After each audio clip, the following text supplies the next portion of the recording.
Welcome to another broadcast of Philosophic Perspectives on the ArtistFirst Radio Network. All past shows are available as free downloads. Visit the archive sections at ArtistFirst.com. Now out to your host, Arthur D. Schwartz. Well, hello, everybody. Nice to have you back with us. Perspectives and the changing of perspectives is the heart of this program. And I, of course, by the name of the show, of course, but I am so totally fascinated by perspectives because I really do believe it is the essence of life, or shall we say, a reflective life.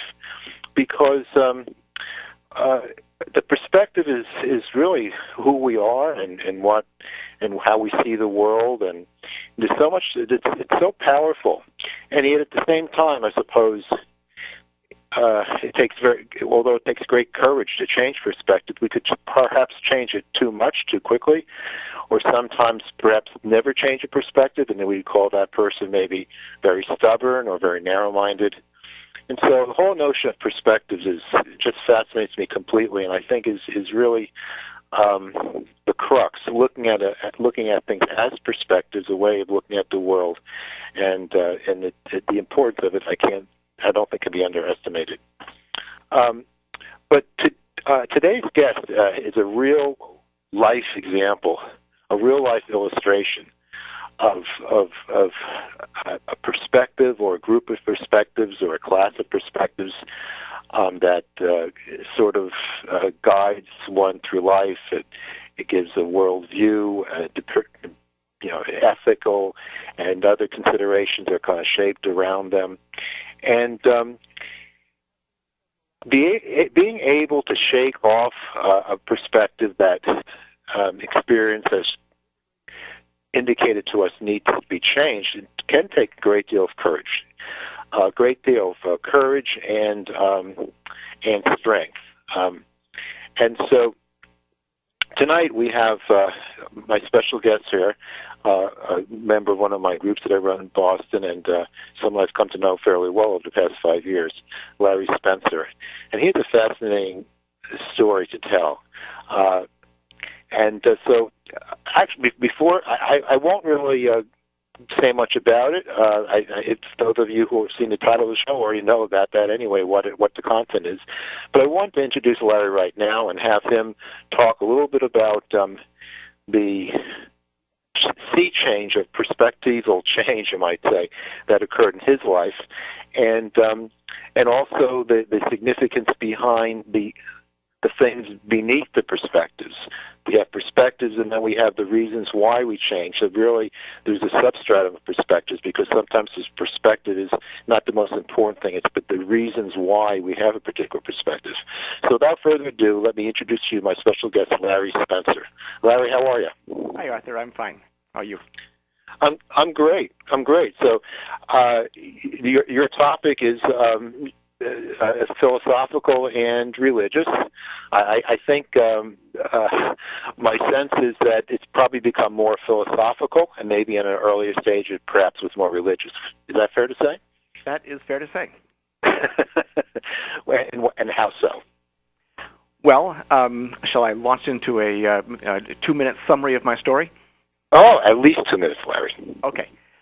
Well, when I was in the border between elementary school and junior high school, I became an Evangelical Christian at a summer camp, and was very devoted to my faith for 40 years, and had 6 children and brought them up in the nurture and admonition of the Lord, as we say. And when it came time to send my oldest daughter to college, my wife and I had to make a decision about what kind of college to urge her to attend, or even require her to it. Well, we wouldn't have required it, but let's say urge her to attend. And the it's almost embarrassing to say, but we were considering whether we should urge her to attend a young earth creationist college, which is kind of the most conservative of the conservative. And young earth creationism is something I had questions about for a while. I kind of rooted for it, but I had some questions. I thought I should resolve it before I took this stand. So I looked into it, and to make a long story short, was shortly convinced that not only was young earth creationism completely false, but evolution, as I had poo-pooed it for 40 years, was completely true. And it was a real wake-up call, precipitated an investigation into a number of things that we can go into if you like, but just to summarize, God answering prayer, the behavior of Christians and whether there was really such a thing as a filling of the Holy Spirit, and most of all, the character of God in the Bible. And after 4 years of wrestling with these things and seeking lots of advice from pastors and other professionals, I felt I had no choice but to declare that my faith of 4 decades was false, and so I embarked on a new perspective of what's called free thought, which is really seeking the truth through logic, science, and reason rather than faith. So that's where I am today. Now, one thought that occurs to me, Larry, is what I called, the what do I call it? The underpinning, the underpinning of beliefs, because in your earlier days as an evangelical Christian, you believed certain things. And you believe those things because. So, a belief doesn't stand alone. There's a deeper justification that supports the belief. And so, some of the evolution and some of the other things that caused a question, and then that caused you to break away from that faith. However, isn't it true that still the underpinning, the basic thought processes that say, well, okay, yes, I will agree with that, did that change, or did those deeper beliefs change? In other words, the deeper beliefs that allow you to justify one belief or another, or are they basically constant? Do you understand what I'm saying? Yes, I do, and that's an interesting question. Amazingly, I think that I thought I had an evidence-based outlook as an evangelical Christian, and I certainly try to have an evidence-based outlook now. So in that respect, there was no change. But I think what did change is I went from giving the benefit of the doubt to the spiritual authority figures, shall we say, in my faith, to once I found out that a lot of what they had told me was just demonstrably false, not giving them the benefit of the doubt anymore and having a more open mind about some things, and that's when I changed. Right. So in other words, so as an evangelical, you gave a lot of, you kind of let a lot of the thinking, you delegated a lot of the thinking to the leaders of the church, let's say. Their opinions. Well, I hate to use the phrase "delegated my thinking," but that's somewhat accurate. I also left out one thing just a moment ago. As a Christian, and most Christians would say this, there is a sense of being led by God. You feel God is telling you certain things and giving you certain assurances in your heart, and that can be very meaningful for a lot of people. I got to the point, even as a Christian, where it was hard for me to tell whether it was just my own thoughts or God's thoughts. And, of course, I ultimately concluded it was my own thoughts. But that was another aspect of my epistemology, my way of knowing things.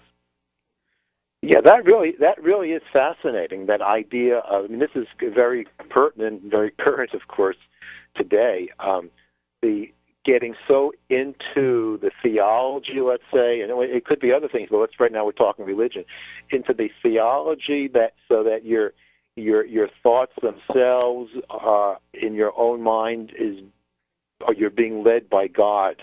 So therefore, your thoughts and God's thoughts, to a certain extent, in your mind become indistinguishable to some degree, because these are the thoughts, you're being led by God. So to some degree, your thoughts are God, because it's the leader who's conveying this to you. Is that fair to say?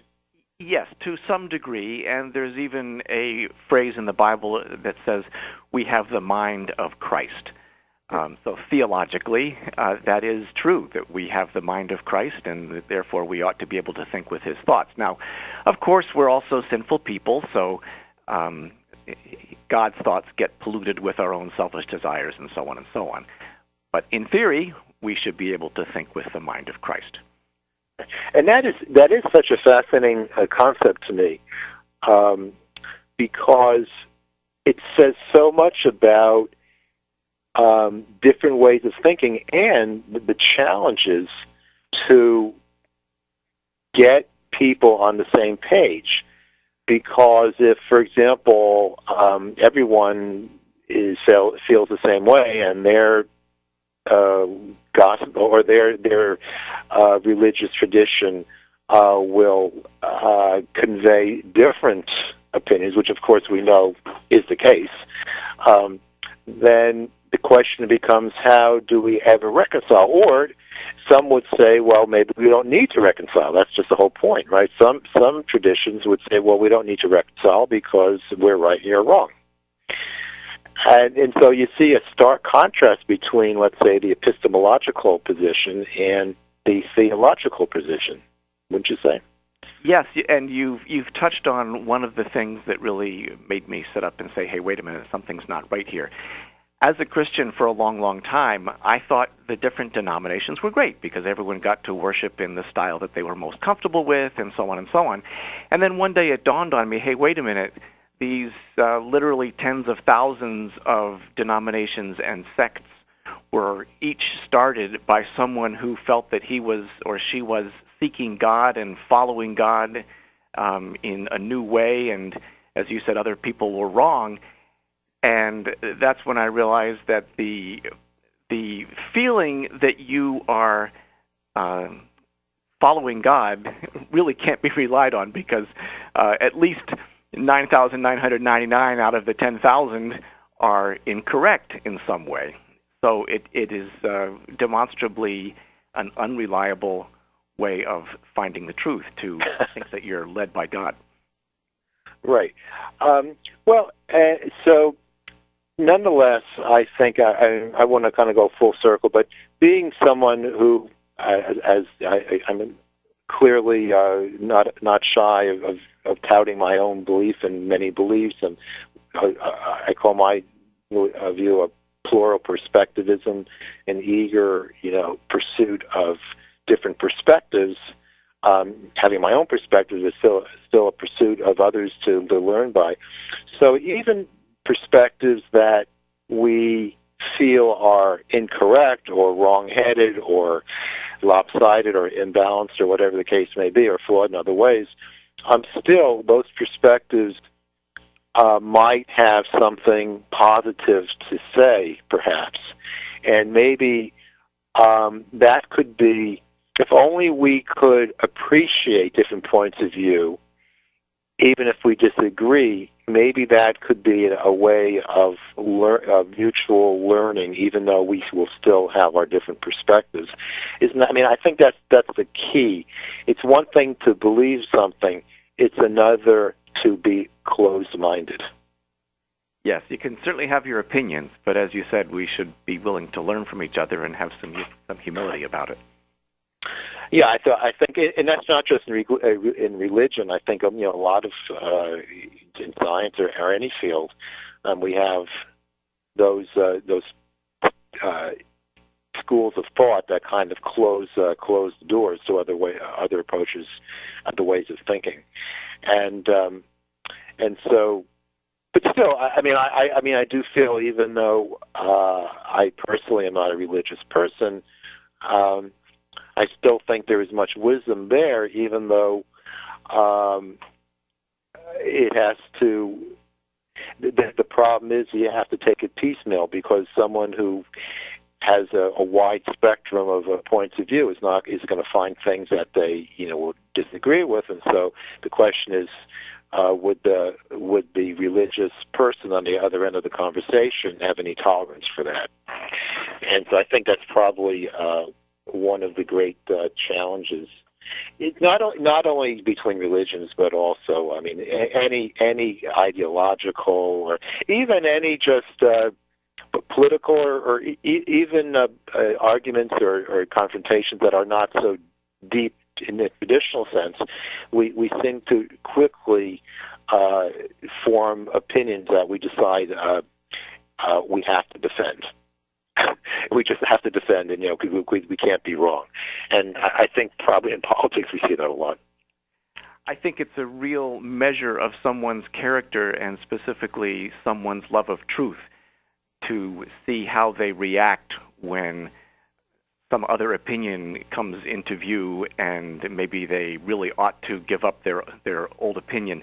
C.S. Lewis, who of course is a very famous Christian from the 20th century, had a little thing in his book called Mere Christianity, and he's talking about a test for whether someone loves the truth. And he says, the real test is this: suppose one reads a story of filthy atrocities in the paper. Then suppose that something turns up suggesting that the story might not be quite true or not quite so bad as it was made out. Now, is one's first feeling, thank God even they aren't quite as bad as that? Or is it a feeling of disappointment and even a determination to cling to the first story for the sheer pleasure of thinking your enemies are as bad as possible? That's a great story. I think there's a lot of truth in that. It really says a lot about human nature, that the idea that we are right somehow takes precedence over what actually would be good for the world. That's amazing, actually. An amazing stuff. That's T.S. Lewis? Yes, right, in Mere Christianity. Yeah, right. Wow. Well, I'm going to, we're going to take a quick break, but just before we leave, there's a few questions I would like to ask you. And one of them I would like you to talk a little bit about some of the, more about some of the issues that led to your break with your faith at the time, and also you had spoken to me about earlier before the show about some of the fallacies, what you saw, the moral fallacies in the Bible that led you to down your current path. So when we get back, I want to talk about that, and so we can take a break right now. We'll get back shortly.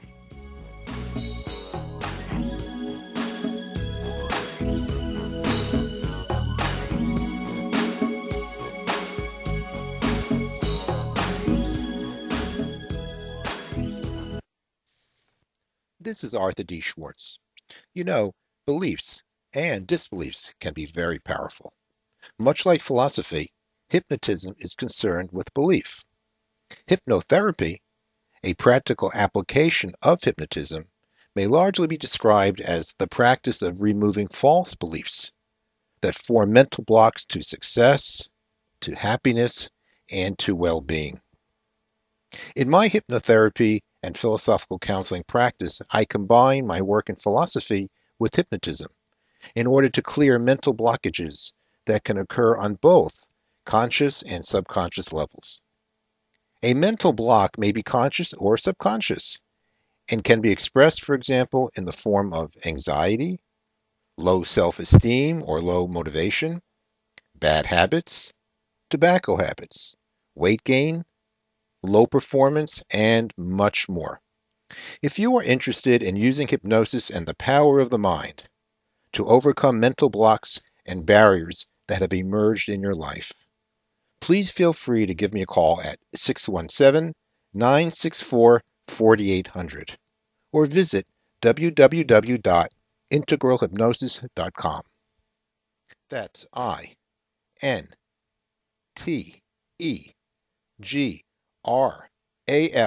hypnosis.com.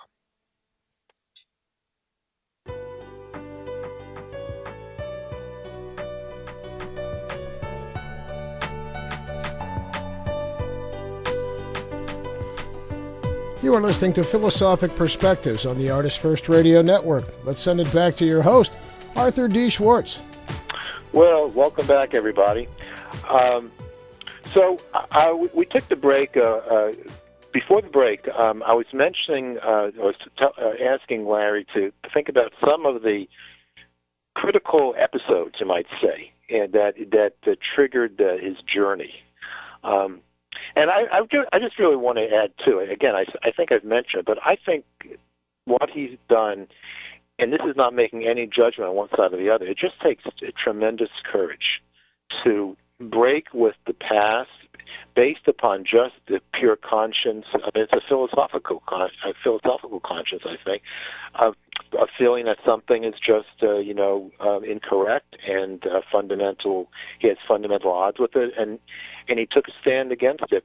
And yet, at the same time, I know for a fact he's done it in a very understanding and compassionate way. I mean, this is something that he did did because he felt strong about it, but I know he doesn't disparage others, and so I really admire what he did. I want to actually mention that he has a very interesting blog called pathofthebeagle.com. pathofthebeagle.com. I have to tell everybody I'm having internet problems, so I can't look at anything. So I'm just. But the name of the blog is pathofthebeagle.com, where he talks about some of the issues we're talking about here, but many, many other issues as well. And later on, Larry might tell you a little bit more about that blog and some of the content, some of the stuff he has in there as well. But so, Larry, I was mentioning, so some of the things that caused you to take a double take and reconsider your faith.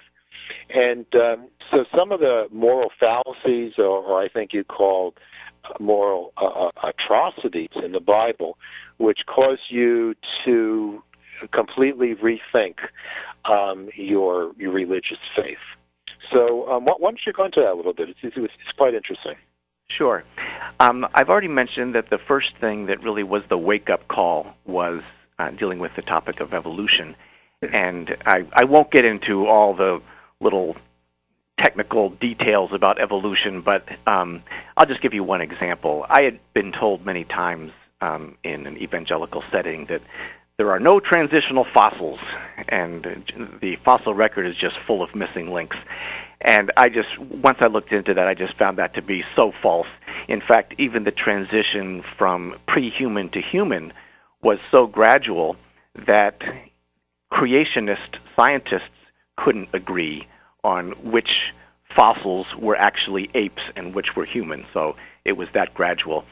And when I realized that these folks had been mistaken, in some cases really lying about the evidence, it was very, very disappointing to me. I felt tremendously betrayed because I had raised my kids from a creationist perspective and literally read creationist books to them as they were sitting on my lap.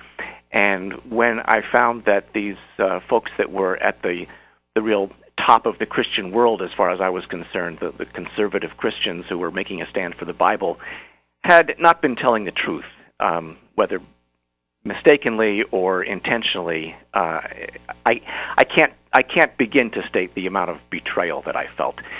So at that point, I wasn't willing to give the authority figures from the Bible on down the benefit of the doubt anymore, as I had before. And it was in that context, and I have to emphasize that it's that context of no longer saying that kind of no matter what, the Bible will be right, or these people that I trust are at least making an honest effort to tell the truth. It's only once you kind of loosen your grip to that extent that you're at all going to continue on the journey that I did, if you're at all interested. The next phase was about prayer. And where this came up was I had some questions about my marriage, and I went to a Christian website about marriage, and it was really more of a forum than a website, so there was a lot of discussion. And I learned that there were problems among Christian marriages that I just couldn't believe existed.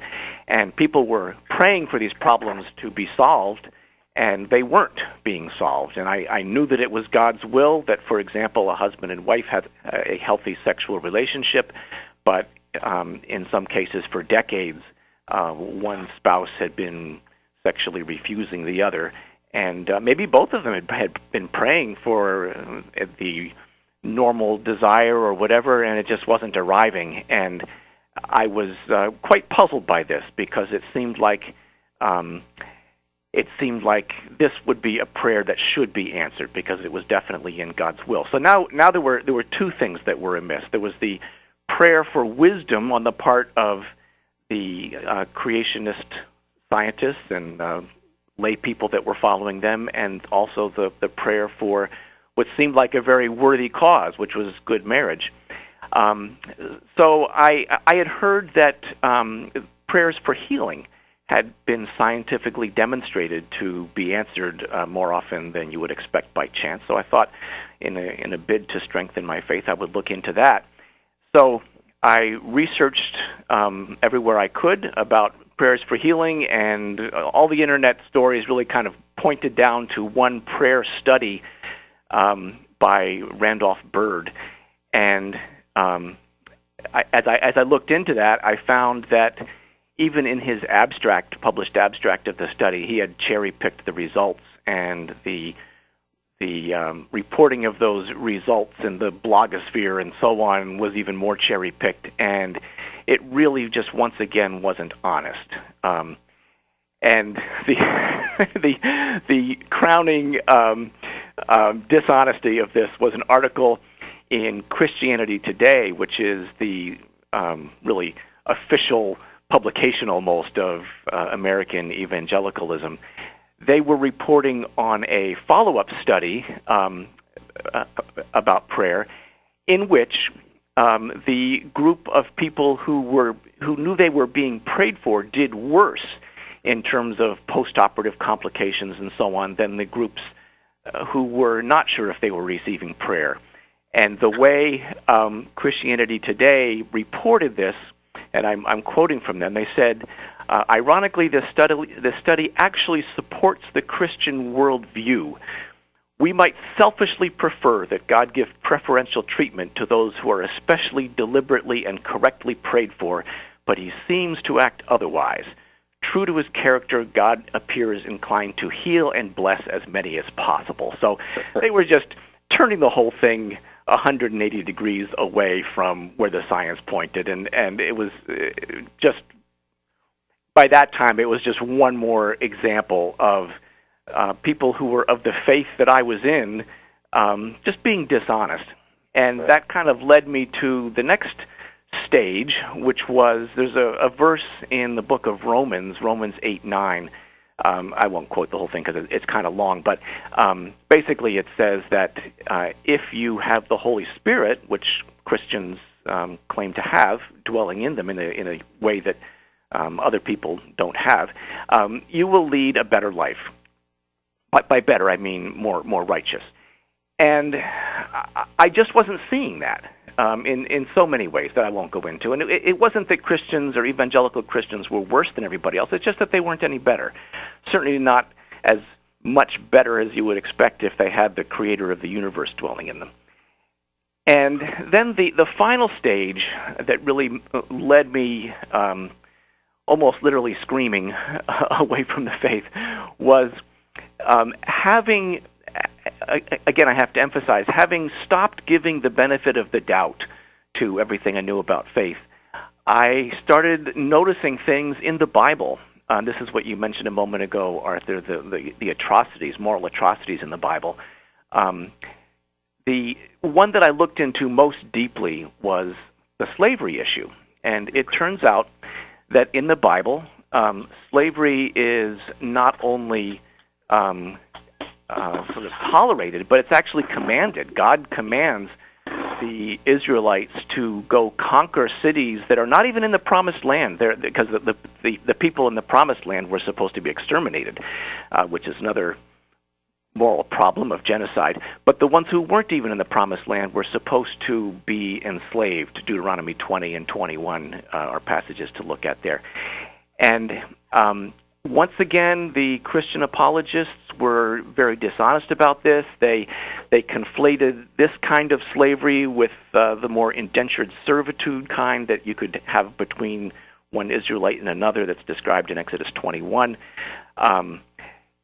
Basically just denying the problem. And I consulted professional Christian apologists on this, and they didn't have any answers. And I thought, gosh, here's the Bible commanding people to enslave each other. And then, by the way, once you did have a slave, you were allowed to literally beat him so severely that he couldn't get up for 2 days minus 1 minute. You have to make sure he could get up within 2 days. And that's a pretty harsh beating. And this was all part of God's law, and that was only one issue.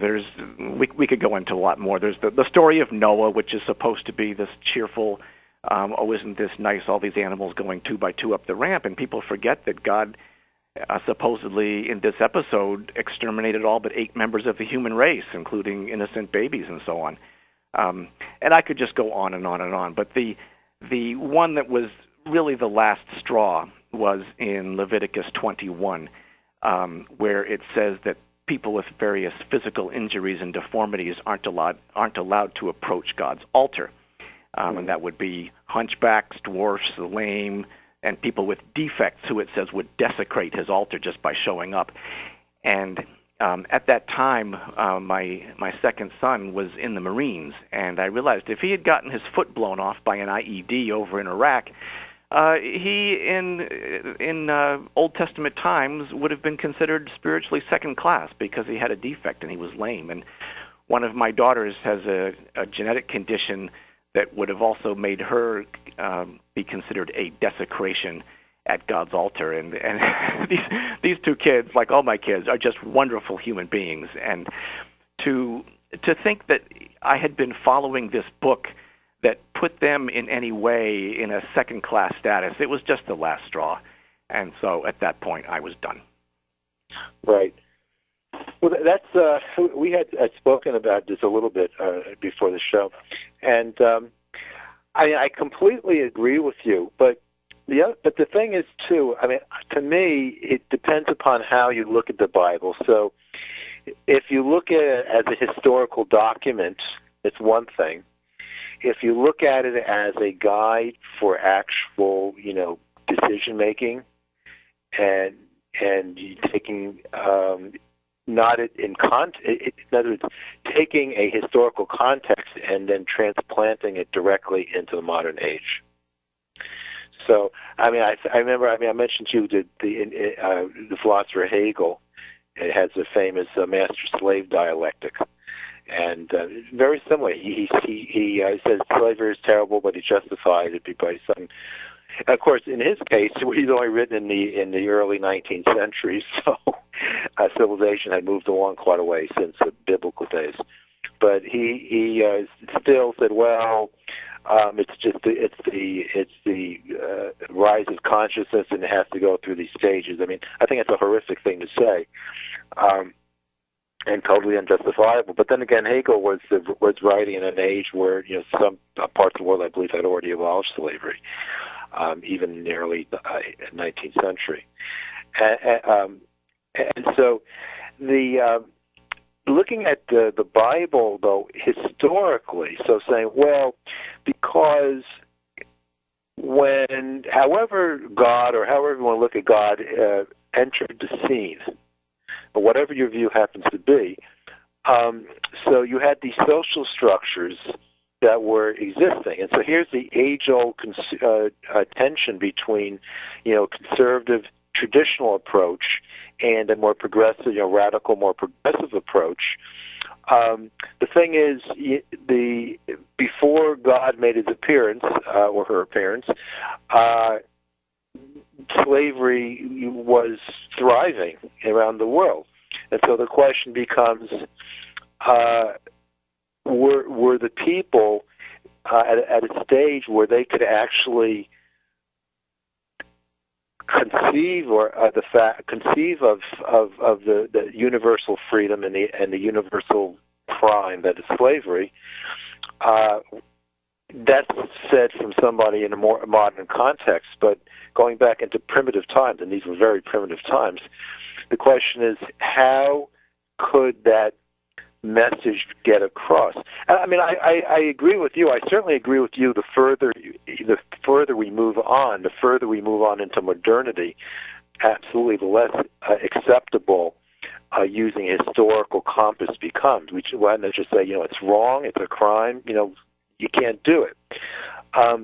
But in biblical times, isn't there an argument of it as more as an anthropological argument, as more of a way to introduce moral concepts into a primitive people who really didn't have a clue really about about morality or even the meaning of morality, other than simply self-interest?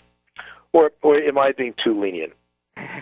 Well, you've raised a couple of things, and I want to circle back to the first thing you raised, which was how one looks at the Bible, and then I'll talk about the second thing. As an evangelical, I didn't have some of the options that some of my more liberal Christian friends have. As far as we were concerned, the Bible was God's unchanging word, and so if it had been true that slavery was okay way back when, it would still be true. God doesn't change. Now, a more liberal Christian can say that the Bible maybe represents, well, first of all, maybe represents God imperfectly. Maybe some of the things in the Bible where it says God said so and so, maybe God didn't really say that. So some Christians would allow that kind of out, if you will. And I considered becoming a more liberal Christian with that kind of out, but it just seemed like too close to more of the same. I had found that my method of finding the truth, of having faith in God, faith in the Bible, which is, I guess, what we're talking about, faith in spiritual leaders, had just led me into some obvious falsehoods, and I didn't see a need for more of that. So that's one thing. Now, the second thing that you mentioned was essentially maybe God was working on humanity in stages. Maybe people weren't quite ready to hear that slavery was wrong yet. And my response to that, because that is one of the standard arguments of Christian apologists that I read in more than one place. My response is, God saw fit to micromanage people to a surprising extent, to the extent that he says how the men are to cut their hair and what day they're allowed to pick up sticks on. And by the way, if you pick up sticks on the Sabbath, you're to be stoned to death. What kind of clothes you can wear. You can't mix two kinds of cloth in the same garment and all this kind of thing. So he was a real micromanager, and it's kind of odd that he that somehow those things were more important than slavery. And then we come to Jesus, who was, if nothing else, was a moral revolutionary, really turning a lot of things on their heads, sometimes literally turning things over, like when he turned over the table of the money changers in the temple, and when he said that about a lot of things, hey, folks, you have it all backwards. It's the meek that shall inherit the earth, and so on. Yet he didn't see fit to say anything at all, or nothing was recorded in the Bible of him saying anything about slavery. And as an evangelical Christian, I and my cohorts believed that Jesus had the mind of God. He was one with God. And surely if he thought there was anything wrong with slavery, all he had to do was say something about it, and the misery of slaves for the next 1,800 years would have been mitigated. But he didn't say anything about it, or at least the writers of the Bible didn't think it was important enough, and so we sort of get to the Bible again. So it just and also in the New Testament, there are words about slavery, namely that slaves should return to their masters. So it affirms slavery. It does tell the master to treat the slave kindly, but it doesn't do away with the institution. So really, it would be kind of strange for God to have the priorities He did, where slavery doesn't get abolished, but things like eating shellfish do, in the New Testament. So that is laws against eating shellfish. So it just didn't make any sense to allow that sort of excuse. Right. Yeah. Well, it's very interesting. I mean, listen. I'm totally. My heart is with you. I mean, I completely agree that some things were always blasphemous, were always wrong, were always evil, and we didn't have to wait 2,000 years or however long for society to kind of get come to its senses, or at least some societies. However, the interesting thing is, I'm just kind of wondering what the world would have been like. Well, let's say in the relationship between Jesus and what He said about slavery. I wonder how that would have gone over if a spiritual leader, and maybe there was. I don't know. I'm not sure what the Buddha said about slavery. That actually is an interesting question.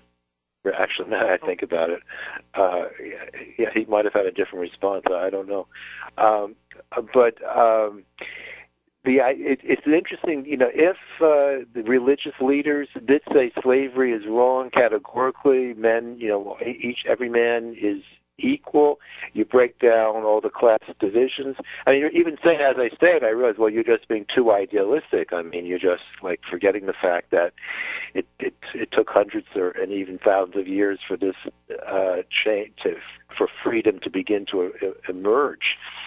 But nonetheless, it really is an interesting question. What would it have been like? And actually, again, I'm going to repeat the question about what the Buddha said on the subject would be very interesting. I imagine he might have said something about that. But actually, we still have a lot more to talk about, and I think what I would like to broach, Larry, when we'll come back from the break, is the relationship between science and religion. In other words, can science sometimes pick up a religious quality in terms of doctrine? I'm just going to explore that a little bit. So we're going to take another break right now, and we'll be back in about a minute or so. I know we didn't talk about it.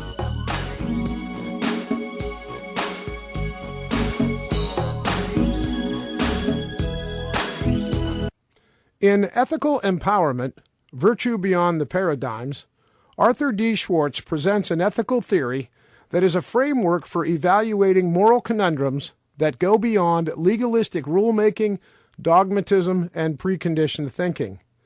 The book is as much an ethical framework for unconventional ideas as it is for staying with convention. Ethical Empowerment is a manifesto of non-doctrinaire perspective. Ultimately, the hypnotic thinking of ideology and dogmatism can only be overcome by returning to the true source and essence of morality, which is nothing less than universal love. Discover how the philosophically liberating approach of the ethical empowerment can be applied to the range of ethical, social, and political controversy. Read about a plan to eliminate all political parties. Entertain the possibility of an overhaul of the patent system and its replacement with a system that rewards inventors while eliminating monopolistic control of patents and technological suppression. Many other transformative ideas are discussed in the book, including issues related to the monetary system, real estate, scientific paradigms, and a rational approach to conspiracy theory. While ethical empowerment will challenge your mind to consider new perspectives, the ethical challenge is always to keep the diversity, depth, and breadth of perspective within the boundaries of love. Ethical Empowerment is available at Amazon.com and most online booksellers in both print and e-book editions.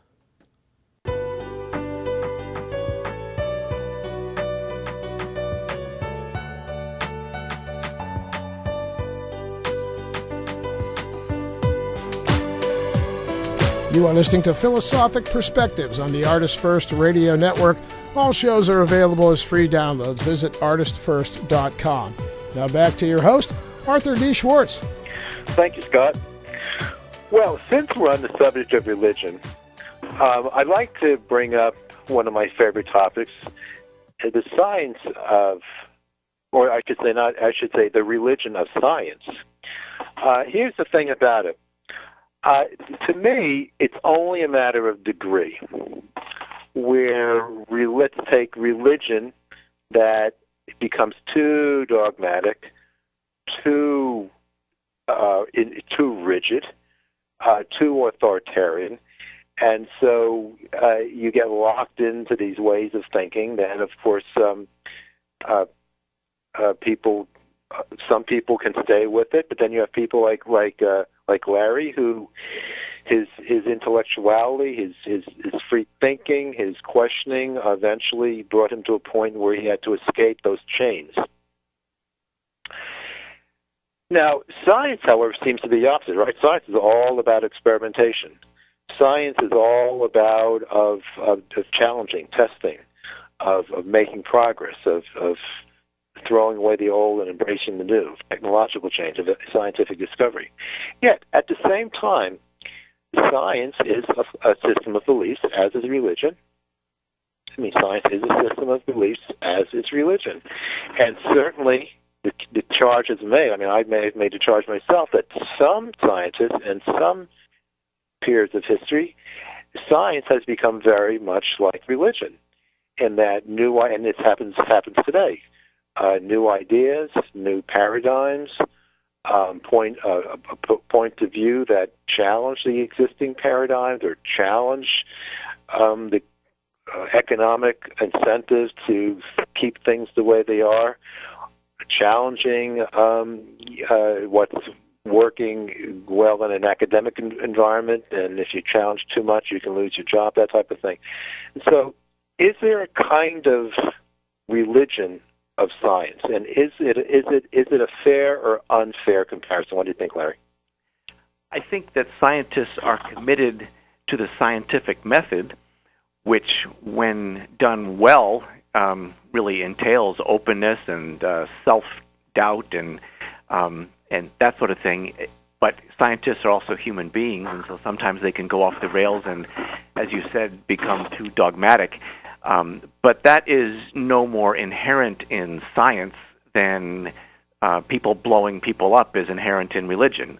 We would never say that all religious people bomb abortion clinics or bomb the Boston Marathon, and so we would no more say that than we should say that scientists as a group, and I know you're not saying this, have betrayed their scientific open-mindedness and are really dogmatic.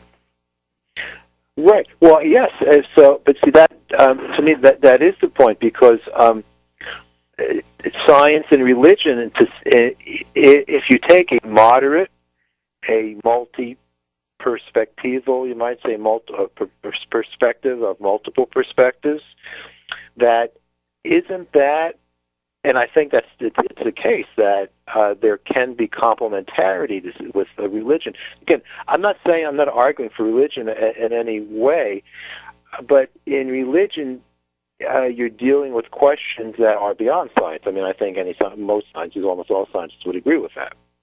And so, unless, of course, religionists tend to try to barge into scientific territory and to start talking about evolution, then you have, of course, a conflict, which is, in my view, a kind of faux conflict. Go ahead.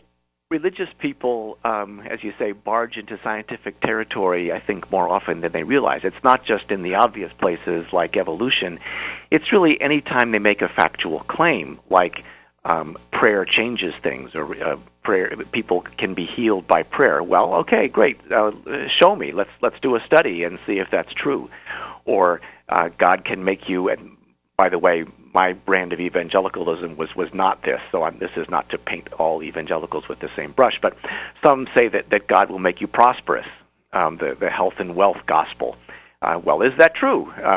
Or is it just the televangelists that get wealthy?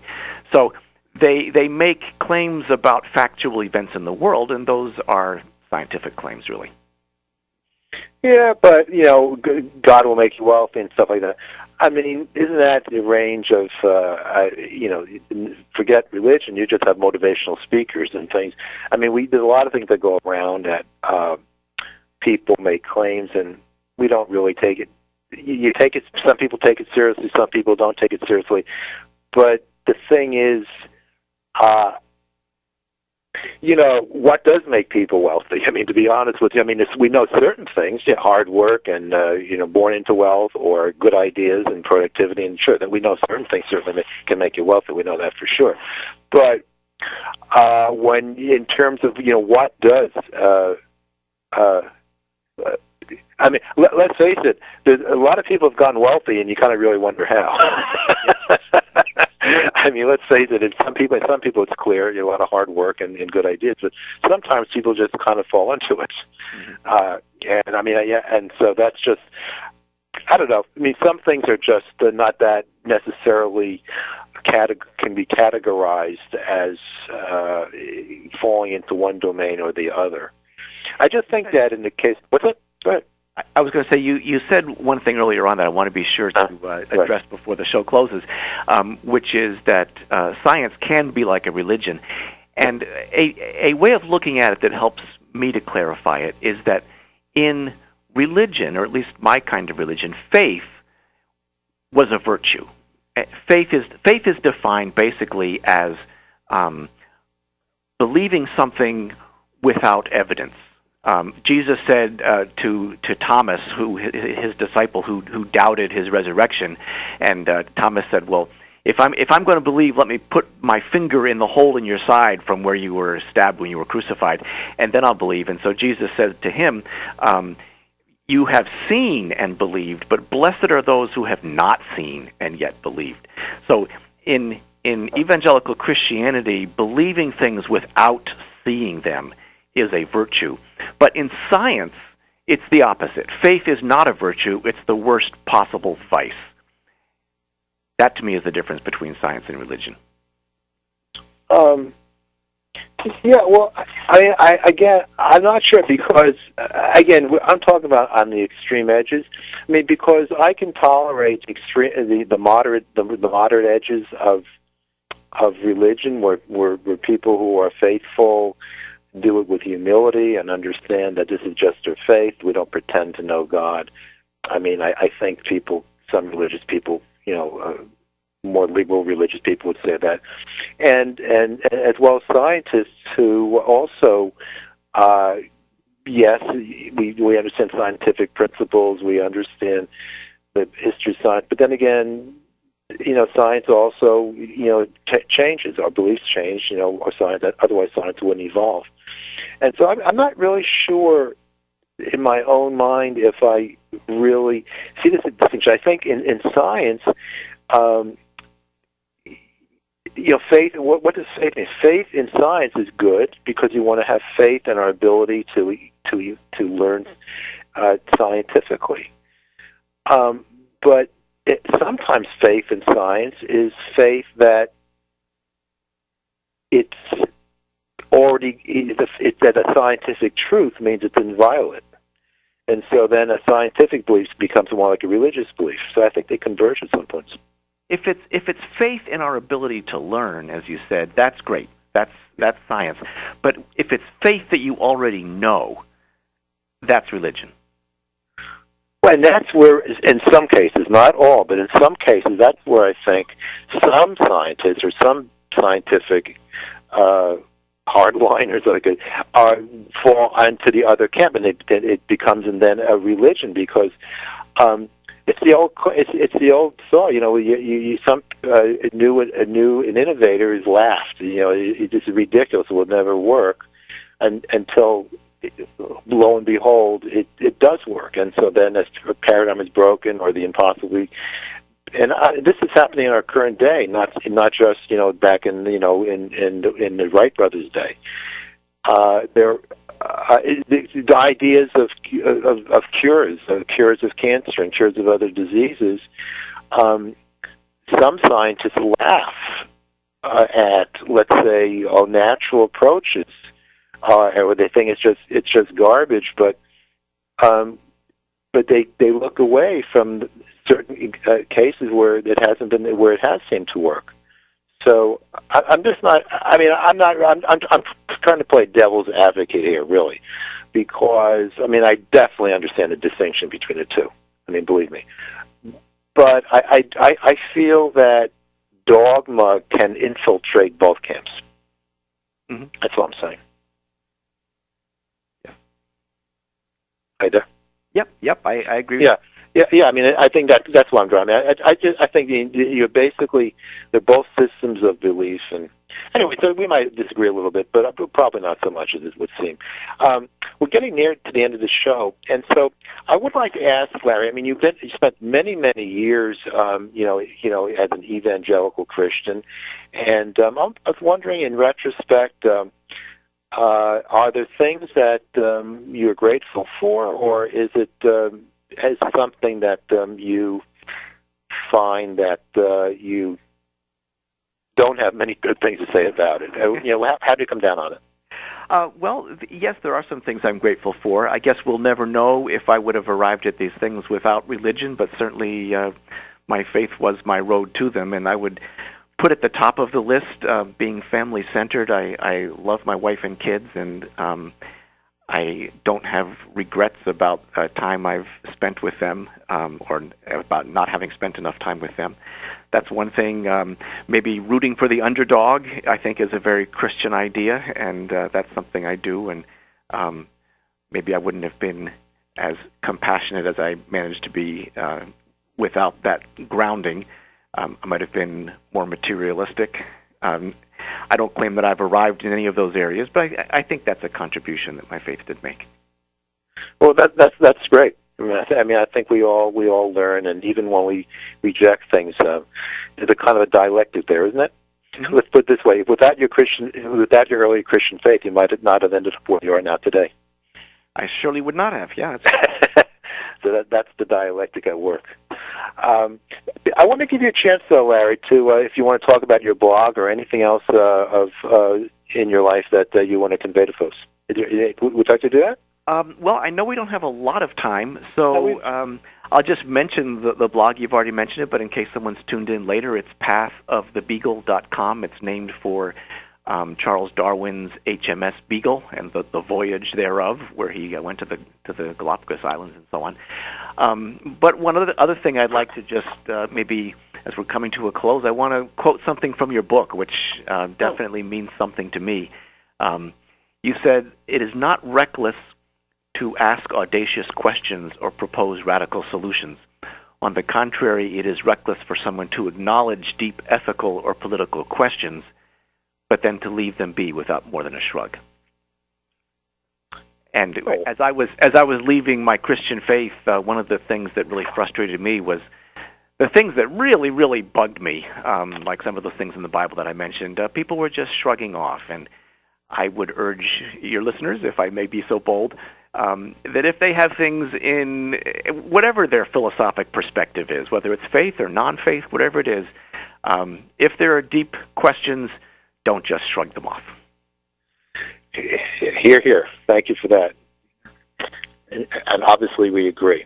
Yep. Well, this concludes another broadcast. I want to thank Larry Spencer very, very much. This was a fantastic conversation. I really admire him for how he's conducted himself in this journey of his, and I'm sure it has a long way to go, that there are many twists and turns and discoveries and, if I can use the word, enlightenments up ahead.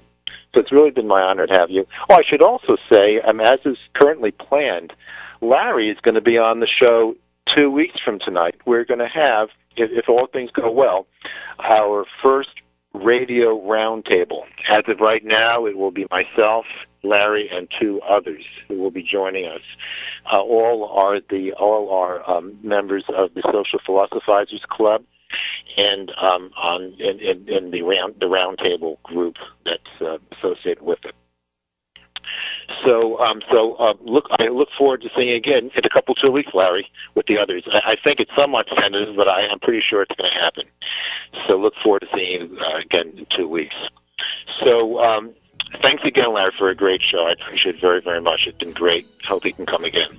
Thank you, Art. Now, yeah, you're welcome. You're welcome. So, well, this concludes tonight's broadcast. For links to my book, Ethical Empowerment, my philosophical counseling and hypnotherapy practice, and the Social Philosophizers Club, please visit arthurdschwartz.com. And this is Arthur D. Schwartz reminding you to live well and think deeply. Until next time, good night, everybody.